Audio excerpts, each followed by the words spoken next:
Hello guys, welcome to my YouTube channel online exam master 2014। आइए आज हम लोग जो है ईवीएस के पहले चैप्टर का विश्लेषण करते हैं, उसके बारे में जानने का कोशिश करते हैं। हम लोग यहाँ पर वेस्ट बंगाल 2023 के एवज में जो है ईवीएस का पहला अध्याय शुरू करने जा रहा हूँ। मेरे चैनल पर आए हुए न्यू व्यूअर्स को तहे दिल से मेरा स्वागत है, अभिनंदन है। आइए आज हम लोग जो है वेस्ट बंगाल 2023 के तैयारी को जो है और अच्छे तरीके से शुरुआत करते हैं। पहला अध्याय पर्यावरण, परिवार तथा मित्र से। और मेरे चैनल्स को जो है ज़्यादा से ज़्यादा शेयर करिएगा, न्यू व्यूअर्स को सब्सक्राइब करने के लिए जो है कहा जा रहा है, ताकि आप लोगों को इसका नया नया अपडेट नोटिफिकेशन आप लोगों को समय समय पर मिलता रहे। आइए आज हम लोग जो है पर्यावरण, परिवार तथा मित्र के इस चैप्टर का विश्लेषण करते हैं। पर्यावरण जो हमारे आसपास का क्षेत्र होता है, जो चारों ओर से घिरा हुआ हमारा आवरण होता है, उसी को हम लोग पर्यावरण कहते हैं। पर्यावरण शब्द परि प्लस आवरण से मिलकर बना है। परि का अर्थ है चारों ओर और आवरण का अर्थ है घिरा हुआ। अर्थात पर्यावरण का शाब्दिक अर्थ है चारों ओर से घिरा हुआ। सामान्यतः पर्यावरण को भौतिक, सांस्कृतिक तथा जैविक पर्यावरण में विभाजित किया जा सकता है। तो ध्यान देने वाली बात है कि यहाँ पर पर्यावरण शब्द से संबंधित जो है यहाँ पर एमसीक्यू पूछा जाता है। इसके अर्थ को जो है 4 ऑप्शन में दिया जाता है। आप लोगों को यहाँ पर जो है टिक लगाना होता है। इंदिरा गांधी ने 1972 में वन्य जीव संरक्षण अधिनियम 1972 को प्रारंभ किया था। राजीव गांधी के नेतृत्व में पर्यावरण एवं वन मंत्रालय का सृजन 17 सितंबर 1985 में किया गया था। प्रोजेक्ट हाथी की शुरुआत 1992 में हुई थी। जैव विविधता अधिनियम 2002 में प्रारंभ हुआ था। ये कुछ इम्पोर्टेंट जो है लाइन है जो एग्ज़ाम में बहुत ही महत्वपूर्ण है। डेट से संबंधित जो है यहाँ एमसीक्यू पूछा जाता है। प्राकृतिक संसाधन और कृत्रिम संसाधन, ये 2 प्रकार के संसाधन होते हैं। वो संसाधन जिसका प्रयोग जो है हम अपने उद्देश्य को प्राप्त करने के लिए अपने पर्यावरण से प्राप्त करते हैं, उसे हम प्राकृतिक संसाधन कहते हैं। एग्जाम्पल में मिट्टी, वायु, पानी, खनिज, कोयला, धूप, सूर्य का प्रकाश, पशु और पौधे हैं। कृत्रिम संसाधन का मतलब वो होता है जो मानव द्वारा विकसित किए जाते हैं, मानव द्वारा बनाए जाते हैं और उसे हम प्राप्त करते हैं। उस संसाधन को जो है कृत्रिम संसाधन कहते हैं। जैसे यहाँ बायोगैस, तापीय विद्युत, प्लास्टिक्स है। यहाँ पर संसाधन को 2 भागों में बांटा गया है, प्राकृतिक संसाधन और कृत्रिम संसाधन। प्राकृतिक संसाधन में भी 2 भाग होते हैं, समाप्य संसाधन और अच्छे संसाधन। समाप्य संसाधन में पेट्रोलियम इसका एग्जाम्पल है और अक्षय संसाधन में सौर ऊर्जा और ज्वारीय ऊर्जा इसके एग्जाम्पल है। समाप्य संसाधन को भी 2 भागों में बांटा गया है, नवीकरण संसाधन और अनवीकरणीय संसाधन। नवीकरणीय संसाधन में जल, वर्ण और वायु आता है और अनवीकरणीय संसाधन में पेट्रोलियम और कोयला आता है। अब ये अक्षय संसाधन क्या है? अक्षय संसाधन वह संसाधन है जो मानव उपभोग से समाप्त नहीं होता। मानव द्वारा उपयोग करने पर भी ये समाप्त नहीं होता है, इसे हम अक्षय संसाधन कहते हैं। यहाँ उदाहरण में सौर विकिरण पवन ऊर्जा और जल शक्ति और ज्वारीय शक्ति, ये सब जो है प्राकृतिक रूप से जो है बनाए जाते हैं, प्राकृतिक रूप से बनते हैं और ये कभी भी जो है मानव के उपयोग द्वारा ख़त्म नहीं होता, इसीलिए इसे हम जो है अच्छे संसाधन कहते हैं। आज हम लोग जो है नेक्स्ट टॉपिक की ओर चलते हैं। समाप्य संसाधन, ऐसे संसाधन जो सीमित मात्रा में उपस्थित है, जो सीमित मात्रा में उपस्थित रहता है उसे हम लोग जो है समाप्य संसाधन कहते हैं। नवीकरणीय संसाधन में कुछ समाप्य संसाधन उपयोग के बाद स्वाभाविक रूप से पुनः उत्पन्न हो जाते हैं और इन्हें ही नवीकरणीय संसाधन के रूप में जाना जाता है, जैसे जंगल के पेड़ और पौधे। गैर नवीकरणीय संसाधन, वे संसाधन जिन्हें उपयोग के बाद प्रतिस्थापित नहीं किया जा सकता। उदाहरण के लिए यहाँ पर खनिज, तांबा, लोहा, जीवाश्म ईंधन, कोयला, तेल आदि है। क्योंकि ये सब जो संसाधन है ये एक लिमिटेड समय के लिए रहता है और इसके बाद जो है इसका अस्तित्व खत्म हो जाता है। ये भी किंतु नेचुरल तरीके से ही बनता है, लेकिन इसके बनने में कई वर्ष लग जाते हैं। नेक्स्ट है वन, वातावरण में ऑक्सीजन और कार्बन डाइऑक्साइड का संतुलन बनाए रखते हैं। इस प्रकार वन प्रकृति के लिए हरे फेफड़े और जल शोधन प्रणाली के रूप में कार्य करते हैं। भारतीय वन राज्य रिपोर्ट 2019 के अनुसार हमारे देश का 21.6% भाग वनों से आच्छादित है। आप लोगों को मालूम होगा कि जो है हमारे पर्यावरण में वायुमंडल और ऑक्सीजन का जो तालमेल है वो 33% होना चाहिए, जबकि भारत में 21.6% केवल वनों से ही घिरा हुआ है, जहाँ पर ये तालमेल बिगड़ चुकी है, संतुलन बिगड़ चुका है। इसीलिए हमारे जो है आसपास ग्लोबल वार्मिंग जैसे जो है समस्याएं उभर कर आ गई। वनोन्मूलन का अर्थ है जंगलों को साफ करना। जंगल की आग, दावानल, जंगल में जो आग लग जाती है उसको हम लोग दावानल कहते हैं। भीषण सूखा वनोन्मूलन के प्राकृतिक कारण है।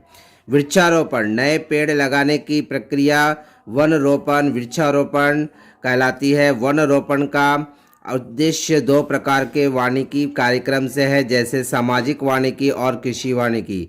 सामाजिक वानिकी 1976 में शुरू हुई। इसका उद्देश्य प्राकृतिक वनों को बढ़ावा देना और अप्रयुक्त भूमि पर इस वनों का विकास करना है।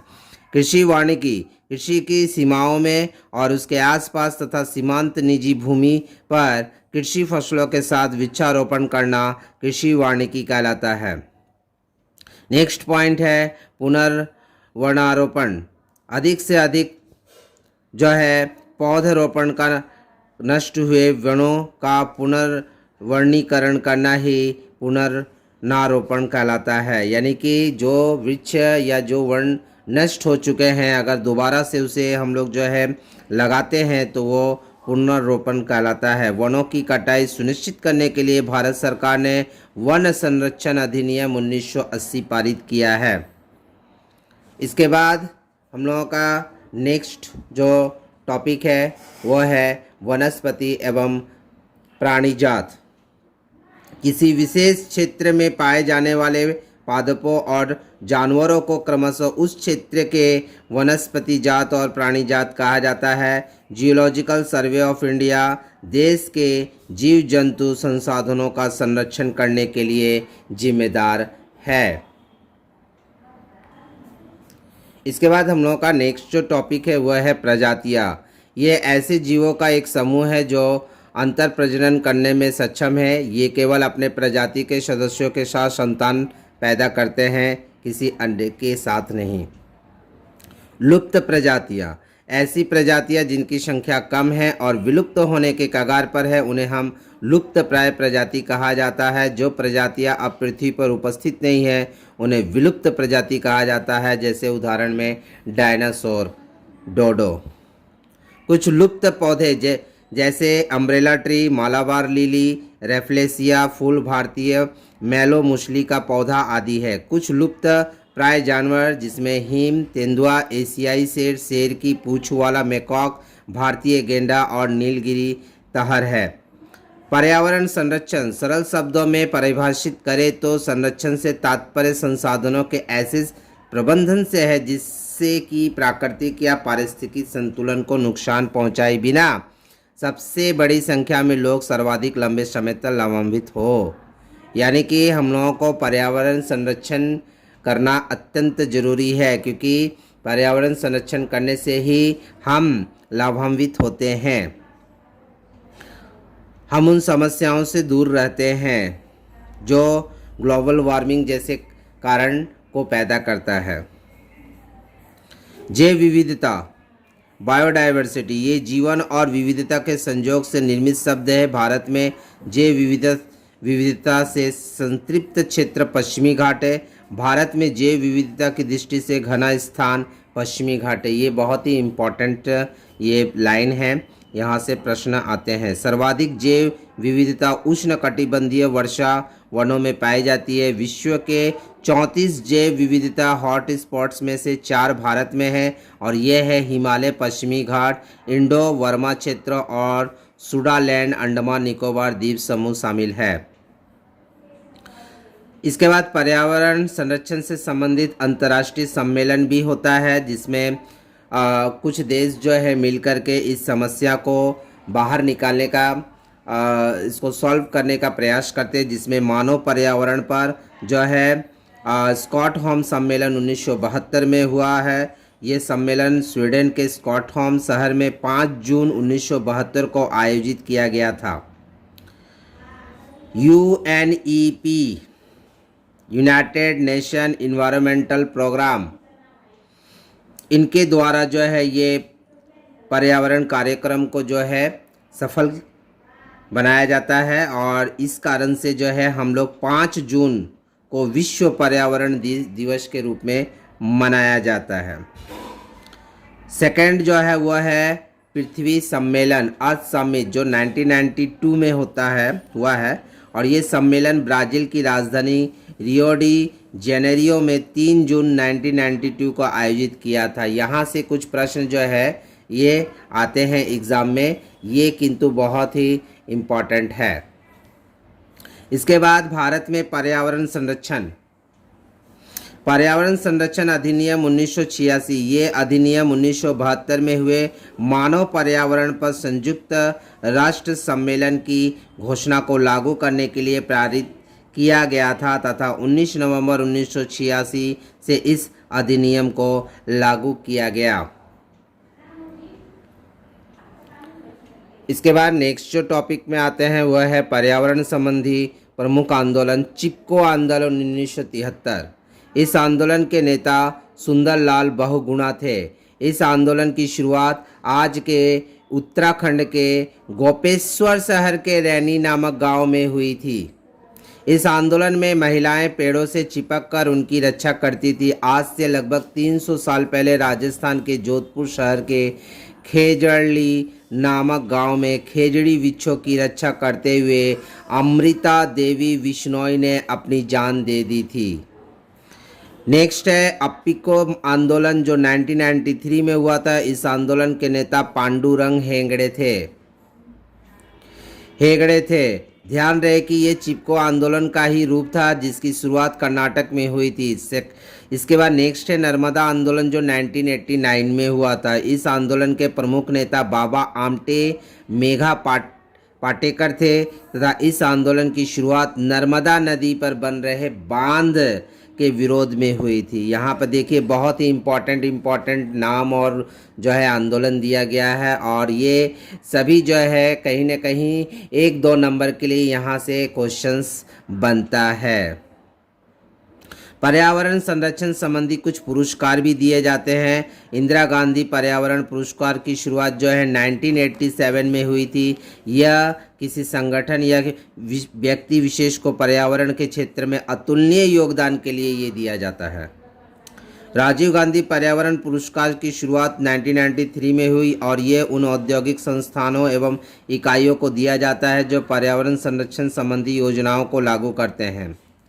नेक्स्ट जो टॉपिक है वह है सस्टेनेबल डेवलपमेंट, धारणीय व स्थायी विकास। देखिए, सस्टेनेबल डेवलपमेंट का मतलब होता है कि हम लोग प्रकृति को बिना नुकसान पहुंचाए हम अपने देश का विकास कर सकते हैं, क्योंकि एक देश का विकास होना भी बहुत ज़रूरी है, क्योंकि बहुत सारे समय के साथ साथ देश पिछड़ गए हैं। ऐसे देश नए नए जो है कारखानों का, नए नए फैक्ट्री का निर्माण कर सकते हैं, लेकिन कल कारखानों से निकलने वाले जो धुएं हैं वो हमारे पर्यावरण को दूषित करता है, दूषित पहुंचाता है, प्रदूषण जो है फैलाता है। तो कहीं न कहीं जो है ये प्रदूषण कारण बनता है हमारे पर्यावरण को जो है नुकसान पहुंचाने का। तो इसीलिए यहाँ पर सस्टेनेबल डेवलपमेंट की बात की गई है, जहाँ पर हम बिना पर्यावरण को नुकसान पहुंचाए बिना भी देश का विकास संभव है। इसके लिए हमें क्या करना होगा? इसके लिए हम लोग जो है भारी मात्रा में जो है वनों को लगाना पड़ेगा, भारी मात्रा में जो है पेड़ों को लगा करके वृक्षारोपण करना पड़ेगा। और इस बात पर ये चर्चा हुआ था पूरा विश्व संरक्षण नीति में 1987 में IUCN के द्वारा। ये प्रतिवेदन आवर कॉपर फ्यूचर था। सतत विकास लक्ष्य वर्ष 2015 में संयुक्त राष्ट्र महासभा की 70वीं जो है बैठक में 2030 तक विकास हेतु एजेंडा के तहत सदस्य देशों द्वारा 17 विकास लक्ष्य अर्थात SDG सस्टेनेबल डेवलपमेंट गोल्स तथा 169 प्रयोजन अंगीकृत किए गए थे। यानी इन सब की जो बैठक हुई थी, उस बैठक में जो है सस्टेनेबल डेवलपमेंट के तहत जो है बहुत सारे भागों का जो है चर्चा किया गया था, और उसमें लक्ष्य भी रखा गया था कि 2030 तक जो है इस समस्या का निदान कर लिया जाए। रेड डेटा बुक वो बुक होता है जहाँ पर हम लोग जो है जानवरों, पौधों और कवकों की दुर्लभ और लुप्त प्राय प्रजातियों का डाटा संग्रह किया जा सके। रेड डाटा बुक द्वारा दुर्लभ और लुप्त प्राय प्रजातियों की आदतों और आवासों पर अध्ययन और निगरानी कार्यक्रमों के लिए महत्वपूर्ण जानकारियां प्राप्त किया जा सके। इसके बाद नेक्स्ट जो दिया गया है, यह पुस्तक विलुप्त होने वाली प्रजातियों की पहचान करने और उनकी रक्षा करने के लिए बनाई गई है। रेड डेटा बुक का रखरखाव international union for conservation of nature, जिसको IUCN, यहाँ पर IUCN का नाम आया था, जिसका पूरा नाम है international union for conservation of nature द्वारा किया जाता है। तो हम लोगों का नेक्स्ट जो टॉपिक रहेगा वो हमारा नेक्स्ट वीडियो में कंटिन्यू रहेगा। यहाँ तक के विषयों को आप लोग अच्छी तरह से इसे नोट डाउन करें और इस विषयों को जो है ज़्यादा से ज़्यादा पढ़ें, ताकि यहाँ ये जो पढ़ाया गया है, ये जो 2 पेजेस जो पढ़ाया गया है, इससे बहुत सारे जो है MCQ क्वेश्चंस बनता है। तो आई होप कि आप लोगों को जो है अभी तक का टॉपिक अच्छा लगा होगा। Thank you for watching my YouTube channel. अब हम लोग इसके आगे के टॉपिक को जो है नेक्स्ट वीडियो में देखेंगे।